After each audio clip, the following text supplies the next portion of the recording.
Ukraine जंग की आग में जर्मनी जलने लगा है। जर्मनी के जनरल ने अब दावा कर दिया है कि रूस बहुत जल्द नेटो देशों पर हमला करने वाला है। इस जर्मन जनरल का यहां तक दावा है कि लगभग 4 साल की जंग में न तो रूस की मिसाइल क्षमता कमजोर पड़ी और न ही परमाणु क्षमता पर कोई असर पड़ा है।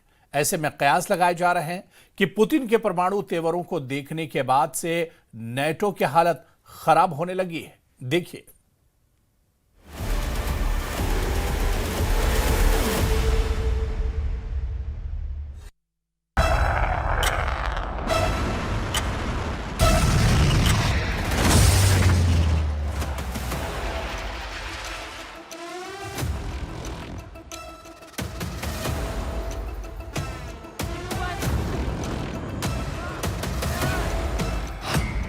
नेटो पर हमले को तैयार पुतिन, जर्मनी के जनरल का दावा।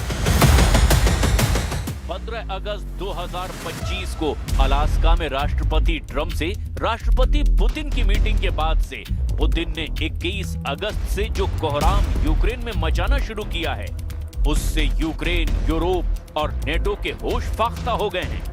अब हालात ये हैं कि जर्मनी के एक टॉप जनरल ने दावा किया है कि रूस को यूक्रेन में रोकना बेहद मुश्किल है और रूस अब किसी भी वक्त नेटो देशों पर सीधा हमला कर सकता है। ब्रिटिश स्काई न्यूज ने यहां तक दावा कर दिया है कि खुफिया सूत्रों से पता चला है कि पुतिन जंग को बेहद तेज और लंबी करना चाहते हैं और इसके लिए रूसी सेना 1,35,000 सैनिकों की भर्ती कर रही है, जो यूक्रेन पर पूरी तरह से कब्जा करने के बाद नेटो देशों पर हमला कर सकते हैं। इधर खबर यह भी है कि पोक्रोवस्क में रूसी सेना की मजबूत किलेबंदी ने यूक्रेनी सेना के चीथड़े उड़ाने शुरू कर दिए हैं। दावा किया जा रहा है कि 5,500 यूक्रेनी सैनिक रूसी सेना के ऐसे जाल में फंस चुके हैं जहां या तो उन्हें सरेंडर करना होगा या फिर रूसी सेना के हाथों मरना होगा। हम शुरू करते हैं पूर्वी यूक्रेन से लेकर दक्षिणी यूक्रेन में चल रहे रूसी हमलों से, जिसने नेटो, अमेरिका और यूरोप की बोलती बंद कर दी है। नेटो पर होगा रूसी हमला, जर्मनी के जनरल का खुलासा। पूर्वी यूक्रेन का डॉनबॉस इलाका रूसी सेना रौंद रही है। अमेरिका, नेटो, यूरोप के हथियार और कमांडरों के दांव पेचों को पुतिन की रूसी सेना पूरी तरह से फेल कर चुकी है। हालात ये हैं कि डॉनबॉस के डोनेस्क और लुहांस्क में इस वक्त रूसी सेना पूर्वी मोर्चा जीतने में जुटी हुई है। डोनेस्क के पोक्रोवस्क में 21 महीने से रूसी सेना कब्जा करने में जुटी है।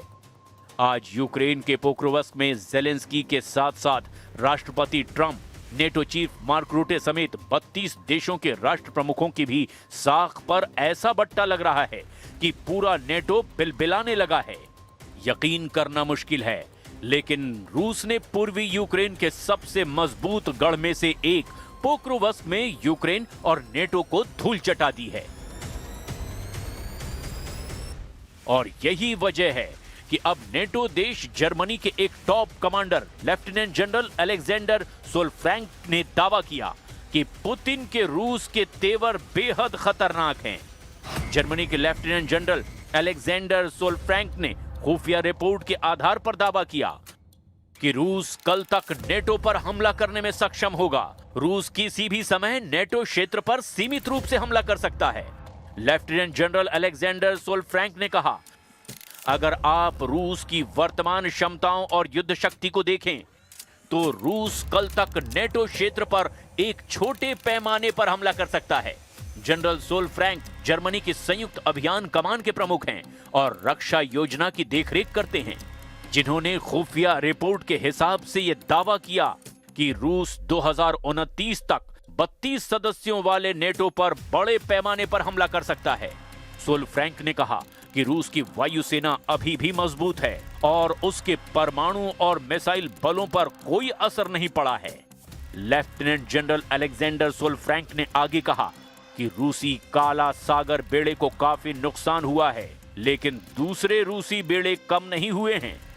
जमीन पर जरूर रूस को नुकसान हो रहा है, लेकिन पुतिन रूसी सैनिकों की संख्या 15 लाख से ज्यादा करने वाले हैं, वो भी बहुत जल्द। रूस के पास कल तक सीमित हमला करने के लिए पर्याप्त मुख्य युद्धक टैंक हैं।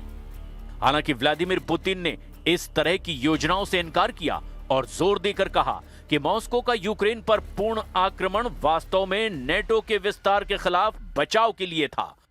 जर्मनी को डर है कि रूस जर्मनी पर हमला कर सकता है। Mit der aktuellen Stärke der Bundeswehr, wir sind bei ca. 182.000 Soldaten, tagesaktuell kann ich das jetzt nicht sagen, das reicht nicht. Wir brauchen deutlich mehr. Und ich denke, dass da der Wehrdienst ist ein ganz wichtiger Bestandteil. Andere Nationen machen uns das vor, die Schweden, die Dänen, andere Nationen, die auch wieder zum Wehrdienst zurückgekehrt sind. हमले को तैयार 1,35,000 रूसी सैनिक। कई कोशिशों के बावजूद रूस यूक्रेन के बीच जंग अब भी नहीं रुक पाई है। हालात ये हैं कि रूस यूक्रेन के पूर्वी हिस्सों में जहां कोहराम मचाए हुए है, तो दक्षिणी यूक्रेन में हमले बेहद तेज कर चुका है। पावलोका में भीषण लड़ाई जारी है। यूक्रेन की सेना का कहना है कि उसकी वीर ब्रिगेड मोर्चा संभाले हुए है, लेकिन किसी को यह नहीं पता कि यूक्रेन के वीर ब्रिगेड क्या वाकई में रूसी हमलों को रोक भी पा रहे हैं या नहीं। कुछ रिपोर्ट्स में यह भी दावा किया गया कि रूसी सैनिक पूर्व खाकोवका में पानी के रास्ते प्रिमोर्स्के में यूक्रेन की सीमाओं में सेंध लगाने की कोशिश कर रहे हैं और जापोरेजिया में रूसी सैनिकों के घने कोहरे का फायदा उठाकर यूक्रेनी क्षेत्र में और अंदर तक घुसने की कोशिश की गई है। ये खबरें आ रही है। ऐसे हालात में यूक्रेन अपने ऊपर से रूसी हमलों के दबाव को कम करने के लिए रूस की तेल रिफाइनरियों को निशाना बनाने में जुटा है। यूक्रेन ने दावा किया कि उसके लंबी दूरी के ड्रोन ने रूस के वोल्गोग्राद क्षेत्र की एक बड़ी तेल रिफाइनरी पर हमला किया है। ये रिफाइनरी रूस की प्रमुख ऊर्जा इकाई है। यूक्रेन का कहना है कि ऐसे हमले रूस की तेल आय को कम करने के लिए किए जा रहे हैं, लेकिन अगर नफे नुकसान का हिसाब लगाया जाए तो यूक्रेन को रूस ने भयंकर नुकसान पहुंचा दिया है। अकेले पोक्रोवस्क में ही यूक्रेनी नागरिकों और सेना का सफाया उसने लगभग कर ही डाला है। पोक्रोवस्क से भागे 60,000 यूक्रेनी, आबादी रह गई 1,500। रूस के राष्ट्रपति व्लादिमीर पुतिन की नजर यूक्रेन के एक शहर पर है। ये कोई डोनेट्स्क की तरह बड़ा शहर नहीं, बल्कि लगभग खाली हो चुका है। इस शहर का नाम है पोक्रोवस्क, जहां करीब 60,000 लोग रहते थे। लगातार बमबारी और 3 साल से जारी जंग के चलते यहां की आबादी 1,500 से भी नीचे आ गई है। यानी पोक्रोवस्क में अब लगभग कोई आम नागरिक नहीं बचा। इमारतें खंडहर बन चुकी हैं, सड़कें गड्ढों में तब्दील है और विश्वविद्यालय तक बमबारी से तबाह हो चुके हैं। लेकिन रूस ने इस छोटे से शहर पर कब्जे के लिए करीब 1 लाख सैनिक तैनात कर दिए हैं। सवाल यह है कि आखिर इस वीरान शहर में ऐसा क्या है कि पुतिन इसे हर हाल में लेना चाहते हैं। न्यूज एजेंसी रॉयटर्स के मुताबिक पोक्रोवस्क पूर्वी यूक्रेन के डोनेट्स्क क्षेत्र में एक अहम सड़क और रेल जंक्शन है। यही इलाका रूस के लिए रणनीतिक रूप से बेहद अहम है। रूस की नजर पूरे डॉनबास क्षेत्र यानी डोनेट्स्क और लुहांस्क पर है और पोक्रोवस्क को वो गेटवे टू डोनेट्स्क मानता है। अगर रूस इस शहर पर कब्जा कर लेता है तो आगे क्रीमाटोर्स्क और स्लोवियांस्क जैसे यूक्रेन के बड़े शहरों की ओर बढ़ सकता है। अगर रूस इसे जीतता है तो ये फरवरी 2024 में अवदीवका के बाद उसका सबसे बड़ा सैन्य फायदा होगा। पोक्रोवस्क के पास यूक्रेन की एकमात्र कोकिंग कोल खदान है जो देश की स्टील इंडस्ट्री की रीढ़ रही है। रूस इस खान पर नियंत्रण पाकर यूक्रेन की औद्योगिक क्षमता को कमजोर करना चाहता है। रूस इस बार पहले की तरह सीधी लड़ाई नहीं लड़ रहा, बल्कि धीरे धीरे घेरने की रणनीति अपनाई है। छोटे छोटे यूनिट्स और ड्रोन से यूक्रेनी सप्लाई लाइन काटी जा रही है। रूस का दावा है कि इस तरह वो अपने नुकसान को कम रख रहा है।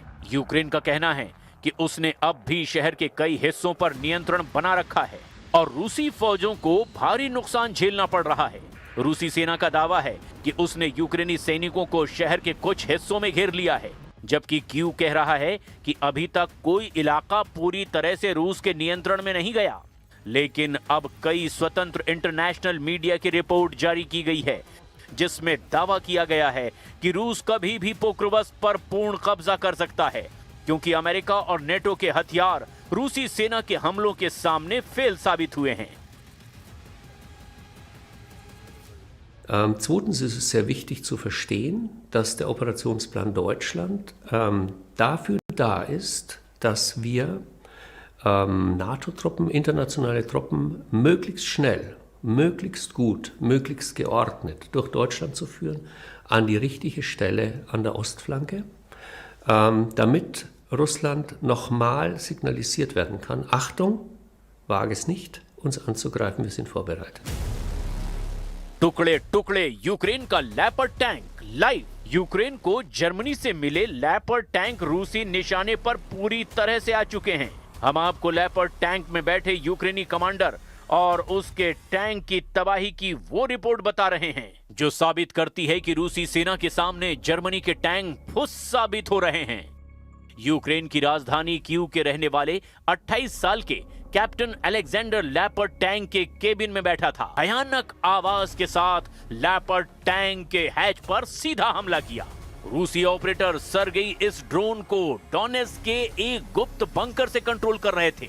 सर्गेई ने ट्रिगर दबाया, निशाना लॉक किया और कुछ फुसफुसाया और इसके बाद पहला विस्फोट लैपर्ड के ट्रेड्स पर हुआ। इससे धातु के टुकड़े उड़ गए, टैंक कांपा, लेकिन अलेक्जेंडर ने आवाज दी, आगे बढ़ो। लेकिन तभी दूसरा ड्रोन आया और सीधा इंजन पर गिरा। विस्फोट की लपटें भड़की और ये टैंक टुकड़ों में बिखर गया। जोरदार धमाके से कुछ सेकंड में ही यूक्रेन को जर्मनी से मिला लैपर्ड 2A6 टैंक टुकड़े टुकड़े हो गया। यूक्रेन के इस टैंक की तबाही का लाइव वीडियो रूसी ड्रोन के कैमरे ने कैद कर लिया। Und zum anderen haben wir und bauen auf Kräfte, Streitkräfte, Truppe, Land, Luft, See, Cyberinformationsraum, Weltraum. Also alles Fähigkeiten, die wir bereits heute haben und die werden weiter verstärkt. Die werden weiter ausgerüstet, ausgestattet, aufgebaut und mit den Plänen dann in Deckung gebracht, sodass wir, sollte es zu dem Fall kommen, auch tatsächlich unser Land erfolgreich verteidigen können. अब ऐसे हालात में अंदाजा लगाया जा सकता है कि रूस पूर्वी यूक्रेन से लेकर दक्षिणी यूक्रेन तक अजेय बढ़त के साथ आगे बढ़ता जा रहा है और अमेरिका और नेटो पुतिन का सिर्फ मुंह ताकने को मजबूर हैं।